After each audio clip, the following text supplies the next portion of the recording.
Okay, good day, everyone. Thanks for joining us to speak about Nick Taylor's 30 years at Jet. So, Nick Taylor earned his doctorate in mathematics education in 1990 at Wits University. Nick taught mathematics and science in Johannesburg high schools for 10 years and was a subject advisor for mathematics in the Soweto Region with the Department of Education and Training for 4 years. In 1989, he joined the Education Policy Unit at the University of Witwatersrand as a policy researcher and was involved in exploring education policies for a democratic South Africa. In 1993, Nick was appointed Deputy Director of the newly established Joint Education Trust and became Executive Director in 1994. He served in this position until 2000. Nick has also been a visiting researcher at the University of Witwatersrand and served on a number of statutory bodies. He has authored, co-authored, and edited a number of publications, including academic journals, journal articles, and books, and has presented at many conferences, often serving as keynote speaker. Here we have but 3 of the books. And this is 2, that's the 3rd, in which Nick has either edited or wrote chapters. So, Nick, that's a formidable bio, and I've been told that much has been edited out. So, I think why we're here is we'd like to know about your journey at Jet. And so my first question is, how did you come to know about the Joint Education Trust, and what inspired you to join? Well, at the time of Jet being set up, the years 1992-93, was a time of great change and expectation in the country. Political prisoners had been released, organizations unbanned, and the sense of expectation and excitement and fear, actually, trepidation about the future was absolutely palpable. And as you said, I was working at the Education Policy Unit at WITS at the time, and one of the things I was busy with there was coordinating a big research project which involved 300 academics across the country looking at policy options for education for the future. This initiative was known as the National Education Policy Investigation, NEPI. Okay. My children got so tired of hearing NEPI, they used to call me Neppy Rash. In 1992, we published 12 volumes of the NEPI report, which looked at 12 respective sections of the education and training system. So, at the same time, the private sector, interestingly, has always invested in education. They need an educated workforce, they need a stable environment, they need an educated population, and so they over many decades have been investing in South African schooling in particular, and the training sector as well. And so in 1992 they decided they needed a next big intervention, and they launched the Joint Education Trust with 500 million rand dedicated to educational development. But this was really different. Not only was it the biggest investment that the private sector had made so far collectively in educational development, but they decided they couldn't do this on their own. So they invited political parties, recently unbanned parties, the trade unions, and including SATU, of which I, by the way, am a founder member, Interesting. onto the board. So the Joint Education Trust board comprised of, in equal numbers, the companies that had donated this money and so-called community organizations. Okay. And so in 1993, Jet was launched, and off we went. And you know, the idea that the Jet board could serve as a bridge between these two sides of the South African population actually worked remarkably well. Because as soon as people got down to discussing educational issues, they found they had a lot more in common than they had in difference. And so back to your question, how did I? Well, I didn't hear about it. I was headhunted for the job, and I was appointed as. Can we ask by whom? I don't remember actually. Some headhunting company. Okay. And yeah, I was the deputy director. Professor Chabani Manganyi was our executive director, very, very prominent educator at the time. But he wasn't there long before Nelson Mandela phoned him up one day and said, "Please, will you head up the National Department of Education?" So off he went, and I was appointed as the JET head. Okay. Yeah, so that's the story. So, I mean, what inspired you to join was that you had already been part of sort of policy initiatives. Yeah. And thought that sort of that was the.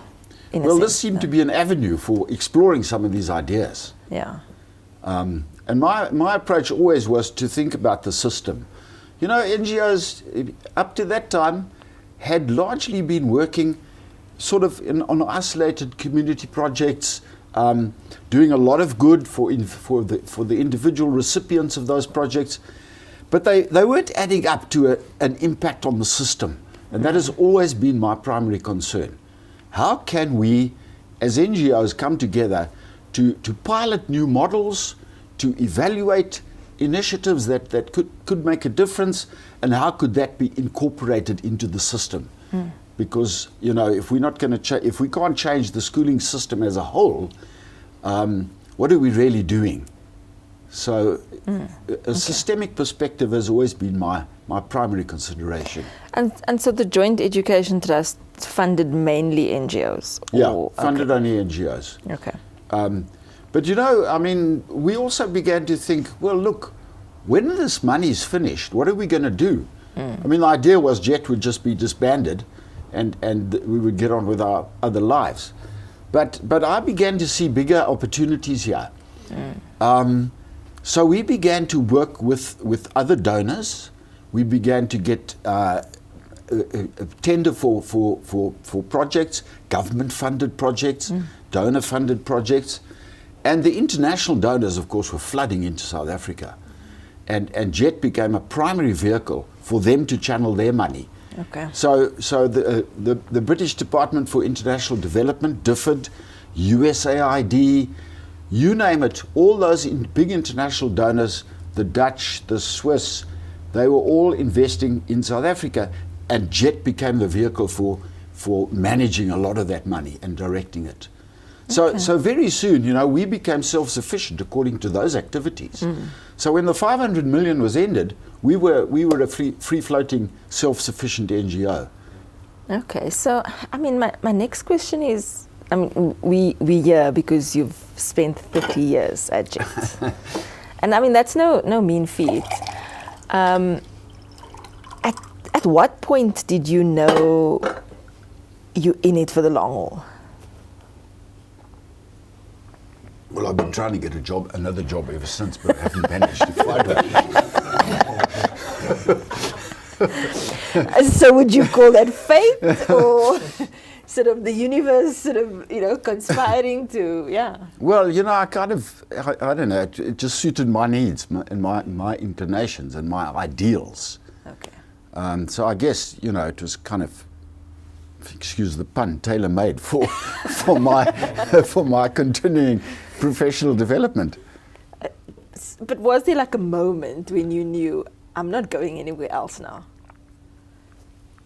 Gee, I don't know. I just wake up in the morning and do what needs to be done. Yeah, no, I don't know. It's just, you know, I've just been so happy and so self-satisfied with the kind of work we're doing. Feel it's a meaningful job and it's suiting my ideals and my skills. And yeah. Yeah, I mean, in lots of research that's sort of investigated or examined teachers' motivations for joining the profession in the first place, many do say it's, you know, to make a difference. And we did hear that you were a teacher before. So well, you know, before I became a teacher, I was a qualified geologist. I have a master's degree in geology. Okay. But I only worked in geology for a year, and I was so bored that I could tell you within a minute when the next tea break would be. And so one evening I saw this advert for a maths teacher in the Star newspaper, and I applied for it and I got the job, and the rest is history. Interesting. I wonder, I think there's some other people that would like to ask you some questions. Lungelo, anything from you? Thanks for that, Nick. Yeah, it was very insightful. So I just wanted to ask, what changes have you observed at JET since you started working here all those years ago? You know, as an organization grows, I mean, we started with, I think, 4 people, and looking for more, and as we accumulated people and accumulated work, an organization tends to grow. And it's quite interesting that at a certain point you reach a critical mass, and suddenly the way you were doing things before are no longer appropriate. Especially with regard to things like human resource policies and practices and the structure of an organization. So, you know, you start off, everyone knows everyone else, you colleagues, you're working together, no one's really the boss.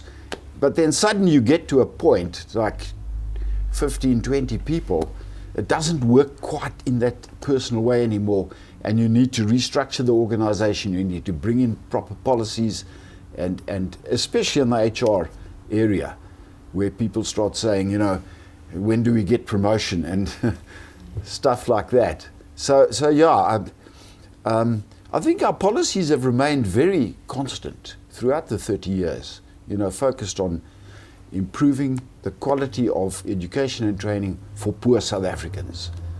That's remained constant, and the idea of how do we impact on the system has been a key motivating goal as well. But so the changes that have happened have been structural and organizational rather than in terms of policy and direction. That's interesting in the sense, because we hear about, you know, agility and change a lot now with 4IR and all of those things. I think, but what you're saying is, while some things need to change, some things need to remain, you know, constant, and in order for an organization to, I guess, to stay relevant, but also for people to stay there long, because, you know, their ideas about what they need to do doesn't change. Yes. From one Nick to another, Nick Matlin, do you have any questions? What do you think the most urgent educational issues facing South Africa today are? Well, it's a complete no-brainer. We're not teaching our kids to read. And if you can't read, you can't learn anything else. I mean, it's absolutely appalling that by the end of grade 1, kids still don't know the alphabet. You know, I mean, that's just, what are we doing as a country? So reading and numeracy. Numeracy is another big one. And they both have different blocks, being very different subjects. And let's not get into the details of that, which is a long debate. But yeah, if we can't teach our kids basic reading and mathematics by the end of grade 3, we're failing as a country, and that's exactly where we are. So those are certainly the most urgent problems. Yes, of course, maths and science and all that stuff, and 4IR and coding and all that stuff is really, really important. But if you don't have a foundation of reading and numeracy, you know, that's just pie in the sky. You can't even talk about it, really. So, you know, a lot of these debates are actually red herrings. And I think, you know, policymakers sometimes do it deliberately to distract us away from the most urgent problems. So we get seduced by 4IR and 21st century skills and all that stuff. Yeah, that's important, but you know, we've got to learn to walk before we can run, and let alone fly. Okay. I think Tsegofatso wanted to get something in there as well. Thank you so much for the opportunity to ask the question. Dr. Taylor, my question is, how has your research on education evolved over the years? Well, some would say it hasn't evolved at all. I'm still obsessed with the same things. You know, it's teacher education, really. You You can't teach reading if teachers don't know how to teach reading. And it all rests with the teachers, actually. These fundamental, foundational disciplines that we need to get into our kids before the end of grade 3. So yeah, my research interests, they've changed a bit in the sense that, I used to work a lot with schools because all the donors wanted to work with schools and improve the quality of schooling by improving the functionality of schools. And so we had a large number of huge projects funded by these international donors and the South African corporate community again. After JET, the next big intervention of the business sector was the Business Trust, which was R1 billion that they put into developing schools and other parts of the education and training system. But yeah, so there were these huge school development programs, and JET had one from the Business Trust that we implemented, and it was quite successful. But school development depends essentially on teachers. So, you can improve the management of schools, and we never managed to do that adequately because that's a political problem, actually. We began to realize that, the way the civil service is managed is critical to the functionality of institutions like schools. And that's a political problem in South Africa. Our civil service is not well managed at all, and we won't get into the details of that. We know all about the corruption and all of that stuff, the nepotism, etc., etc. That's a separate problem. But back to schools. Even if we could improve the management of schools, if teachers don't know how to teach reading, you're not going to improve reading outcomes. So, my focus shifted from in-service training because I began to realize that, once teachers are working, they're busy individuals. They're highly busy. I mean, you get most women rushing home from school after work to do a bit of shopping, to cook for their families, etc. They're busy. Besides that, a lot of teachers are, kind of past the optimal age for learning, which is really from childhood up till about early 20s, and then you start, your ability to learn starts falling off a bit. So I began to realize, well, in-service training can only achieve very little, actually. Let's go to pre-service training. So yeah, my attention has shifted quite significantly to look at pre-service teacher education. And that's my current obsession, really.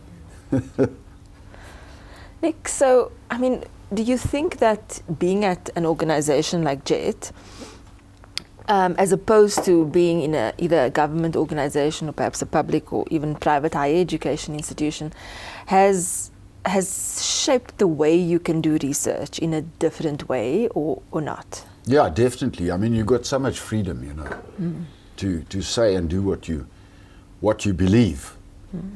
Whereas if you're in government, you don't have that freedom. Criticizing your own government is a tricky thing to do from within government. And government is a very big part of the problem, as we know, as I've been saying. So yeah, JET is a great vehicle for research.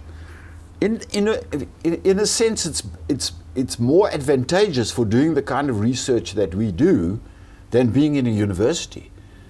Because, university people have their marking papers and lecturing students and all that stuff, but they don't come into contact with the sort of projects that we manage all the time. And those are such fertile grounds for research. In fact, most of the projects I've driven from JET have had a strong research component. And I think that's one of the biggest things that we did at JET over the years was to assist in fostering a research culture around educational development, and in particular evaluations. So we were one of the first organizations that began to insist on evaluating projects. And it goes back to that systemic perspective that I was talking about earlier. Is this project having an effect on these teachers and these kids? how could we change things to make it more effective? And those are systemic considerations. You know, we're not just changing individual lives, although that's very important, but we're trying to fix the system. So, I mean, that leads very well into the next question. In a sense that, you know, how have the projects that you and Jet have been involved in, how is it influencing and impacting learners sort of through to higher education? Well, you know, these individual school projects, like our Anglo project, for example, impacts individual teachers, impacts individual kids taught by those teachers, and that's important. But how do you go beyond that? Is the real question, and it's the hard question, and I don't think we've really answered it actually. And you know, going back to what I said earlier, I think part of the problem is that you can really only change institutions in a climate that is conducive to change, and the climate in the civil service now is not. You know, it's dominated by patronage, nepotism, corruption. You can't have a world-class system under those conditions. So, you know, again, back to how do you change individual lives? How do you impact on the long-term future of things? Well, we've got to train our teachers better in the first place. We've got to educate them far better than we're doing. And if we succeed in that, and I think we are moving towards that, you know, for the last 13 years now I've been working in initial teacher education, and we are making progress, there's no doubt about it. Yeah, but going beyond that, once it's going to be a long-term process, you know. As teachers go, I mean, there are 400,000 teachers in the country. It's going to be a while before we get a critical mass of better educated teachers that begin to impact on the system. But even then, you know, again, there's this caveat. If we don't change the way the civil service is governed, those effects are going to have a ceiling. They can't impact into a world-class school system unless you change both of those things. Educate your teachers much better, change the way in which they are managed and deployed. So what you're saying is there's room for still another 30 years of your working. We haven't really started yet. You know, once we start, it's 30 years. Yes. That's how you change systems. And, you know, I wonder why all the young people around me are so impatient. Because some of my colleagues say to me, why are you working in initial teacher education? It will take so long to change things. Well, you know, 30 years down the line, we haven't changed anything. In fact, we've gone backwards. So you have to have a long view, I think. I would say that in terms of initial teacher education, policy has shifted, and in a sense that brings me to the next question. What policy changes and priorities have shifted your research focus, or has your research informed where you think policy should go? It's a hard question, actually. Yeah, I mean, I guess, well, you know, from where I'm sitting, before 94, there was no initial teacher education policy that I'm aware of. So the first one was in 2000. We then have, you know, the minimum requirements for teacher education qualifications that come out in 2011, revisions in 2015. So, and we know that there's another revision planned, although it's taking some time, but the Primted standards are meant to feed into them. So, I mean, would you say that was research guiding policy, or, the other way around? There's been a very interesting interactive relationship between regulation, policy, and practice. Okay.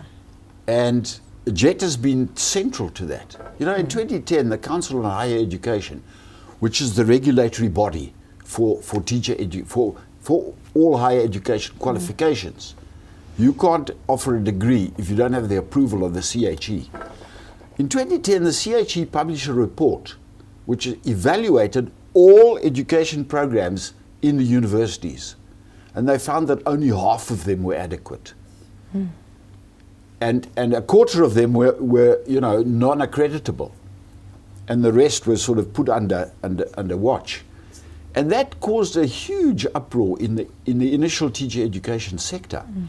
And so government began to put out policy documents. The Integrated Strategic Planning Framework for Teacher Education and Development came out in 2011, published jointly by the DBE and DHET, the Department of Higher Education and Training.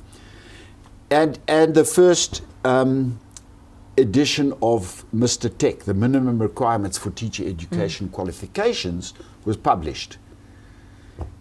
And JET launched its initial teacher education research project, which took the findings of the CHE evaluation and said, what's going on here? Let's dig into this. So we took 5 universities and we examined the ITE programs for intermediate phase teachers in detail. And I was shocked. You know, some of the universities were allocating like 5% of a B.Ed to teaching kids languages, and English in particular, and English is supposed to be the medium of instruction from grade 4. Very little time was given to maths teaching. You know, even though most teachers, when they go, you can't guarantee what subject the principal's going to give you to teach. And so the findings of ITERP, the JET Initial Teacher Education Research Project, made quite a splash at the time. And the next iteration of Mr. Tech, the one that came out in 2015, explicitly quoted the ITERP findings, saying these are the areas in which teacher education is failing. And Mr. Tech 2015 was a significant advance on the one that was published in 2011, in that it said all primary school teachers must be able to teach languages and mathematics. For the first time, government policy mentioned subjects specifically as to what should be taught and what graduating teachers should know and be able to do. So, and that symbiotic relationship between research policy and practice has continued. So PRIMTED, the Primary Teacher Education Project, came out and established these standards. And the standards are now influencing what universities are doing with their curricula. So SIRP, the Sesotho and isiZulu Reading Project, which is my big baby at the moment, is developing a reading course for B.Ed teachers for how to teach reading.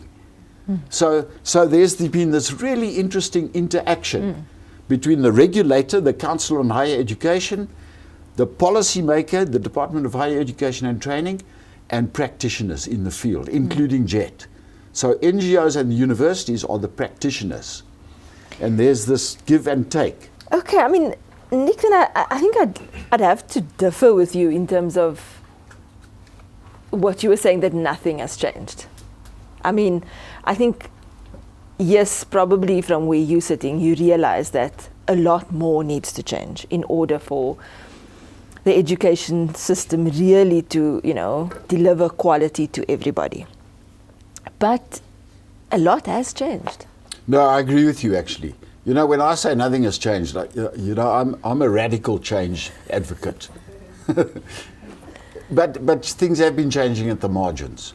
So, in 1998, the disastrous Curriculum 2005 was launched. And that first book of ours was really a critique of that. And it really destabilized the system. I mean, it was wildly idealistic. It assumed all teachers were perfect and perfectly educated and could teach everything, and that it was apartheid that was holding them back from doing that. But we pretty soon found out that our teachers were very poorly educated and they couldn't implement that impossible curriculum. So they stabilized the curriculum. So now we have the CAPS curriculum. And at the same time as the new CAPS curriculum came in, the workbooks for languages and maths for grades for the primary school grades were implemented. The annual national assessments were brought in, testing kids' literacy and numeracy at grade 3, 6 and 9. And all of this was also, the result of this interaction between policy, research and practice. And those three initiatives, the new curriculum, the workbooks and the tests, stabilized the system, and things did start to improve. There's no question about it. But for me, those are marginal improvements. They're kind of squeezing some of the inefficiency out of the system, a little bit of the inefficiency. But they're not radical changes. Teachers still don't know how to teach reading. And until we get that, we're not going to get significant systemic change. So I tend to be a bit pessimistic about how things have changed, because I don't really see fundamental change happening. Okay. Kasondi, do you want to come in? Hi, Nick. I was a CAPS baby. I just wanted to know, are there any projects in JET that changed your view on education and the role it plays in society? Ooh, that's a big question. Well, I think, it's not just one or two projects. I think, those large programs I was talking about earlier, school reform programs. Well, there's so many of them. We had a big one in the Eastern Cape called Imbewu. We had a big one in Limpopo called Kanyisa. And the big one we've got now with Anglo-American. Those kinds of projects made me realize that we need to go deeper. We need to impact on teachers' knowledge and skills, essentially. And you can't do that through in-service training. Yes, you can squeeze a little bit more out of the system, but you got to get the kids when they start university. 4 years of full-time education, nothing else to do but study teaching. Young, smart, bright-eyed and bushy-tailed, give them a proper education at that point. Catch up the gaps they had in their schooling, first of all. It's interesting. I mean, these national benchmark tests tell us that kids entering education faculties are the most poor of the matriculates. They're the bottom of the matriculant pile, because teaching has got such a bad reputation. Who wants to be a teacher? And so it's a vicious circle. So we pull in these kids who've got big gaps in their education. We don't give them very much during their B.Ed courses, and they perpetuate the system. It keeps going around a vicious cycle. And so intervene there. For me, that's the maximum leverage point, is to intervene during those 4 years of B.Ed training. Catch them up. Teach them how to teach reading properly. Teach them to understand numeracy properly, so that they can begin to have a radical effect on the system. I mean, I think that would... Do you think that's possible in the 4 years? And under the conditions of higher education at the moment? This is another reason why systems change is such a long-term process. We can push them on a lot further in the 4 years than we're pushing them on now. Get them slightly better educated, they go into schools, they produce a slightly better education for the kids. The next generation of entrants into initial teacher education are better educated, you push them higher. A virtuous circle is what we need. And that's the way to do it for me. Okay. It's a long-term process. This low status of teaching, well, it's quite obvious. The schools are producing really poor results. Everyone blames the teachers. So who wants to be a teacher? Whereas, if we start getting our schools producing better outcomes, the status of teaching starts to rise. People start respecting teachers, as they do in systems like Singapore and Finland, where they produce the best results in the world. Teachers are highly regarded in those countries. Everyone wants to be a teacher, so you get the smartest matriculants going into teaching. That's a virtuous cycle. We're on a vicious cycle, and we've got to turn that around. And it's a long-term process. Okay, so I think, Ashley, at this point, your question is, would be good. Thank you for that, Zahraa. Dr. Nick Taylor, we've been through a roller coaster of the education sector in South Africa, and I also believe you're a soft optimistic by heart. What makes you most hopeful about the education and the future of education in South Africa? I'm the biggest optimist I know. Yes. That's what keeps me going. Look, I think democracy is working. That's what makes me hopeful. It's still going to be a long haul. But you know, this governing party is not appropriate for governing a country. And they've shown that over the last 30 years. They've pretty much broken everything they touched. But they're getting voted out. You know, under President Mbeki, the ANC was getting a 70% majority. Now they're scraping in the 50s. And who knows what next year is going to bring. In other words, democracy is working for me. I don't think it's going to be a quick process, because now they're scrabbling around looking for coalitions of the corrupt. And it's going to get a bit worse before it gets better. But those guys are going to get voted out too. And eventually, long haul, we're going to get government that is more appropriate, that is more capable of governing the country in the interests of the population, not in their own interests. So that's what makes me hopeful. You know, building a democratic society is a process. We realized that. And that's been a big learning over the last 30 years. You know, we thought, yay, it's all over now. We've defeated apartheid. But it's a long haul. Thank you, sir. Yeah, well, I guess, you know, breaking it down, creating the fragmentation didn't happen overnight either. So no, exactly. Yeah. Makes sense that it would take time. Melissa, anything you'd like to ask Nick? Nick, I wanted to ask if you could have one piece of advice for JET staff, present and future, what would it be? One piece of advice: stick to your ideals. You've got to have ideals in life. Where are we going? Well, I guess most of you do, because you wouldn't be at JET if you didn't, because it's an idealistic type organization. Yeah, stick to your true self. Have hope. How does one do that? Yeah, I don't know. You've done it, you just don't know how. Think of your children. Okay. You've got to build a future for your children. In fact, I was at the Kanisa Inanda seminary in Daba a few months ago, and so the person that opened mentioned a Maasai greeting, and that really stuck with me. And she said, so they greet by asking, "And how are the children?"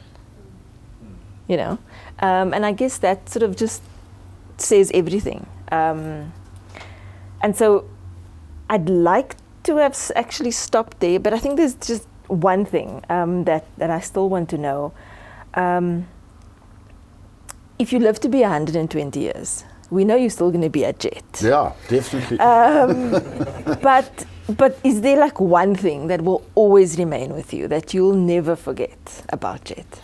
About JET? Well, you know, it's not just about JET, it's about life. I mean, sitting out there waiting for this session to begin and watching all you guys, you know, with your joie de vivre and kidding around with each other, that's life. I mean, this is the youth. Life bubbles through the youth, and, you know, you can't stop it. And we just have to build on it and, you know, encourage it and nurture it. And I guess that's why we're all in education. Yeah, it's about nurturing the youth. And that's what happens at JET, whether it's within the organization or with exactly. I mean, the culture of an organization is its most important feature. And I think James understands that really well. And it's really amazing to see how he's built this culture and continued it. Thanks so much, Nick. I mean, we learned so much. I think, although I'm not a historian, I do appreciate history, and I think when we speak about it and reflect, it just, it's one of the other things that makes us hopeful. Your question yesterday, Lingela. So we wish you a great many more years at Jet and in life. And so that we may learn from you. I mean, there's so many other things that I wanted to sort of ask, but I knew we only had an hour, so thanks. Thank you, Zahraa. Thanks, guys.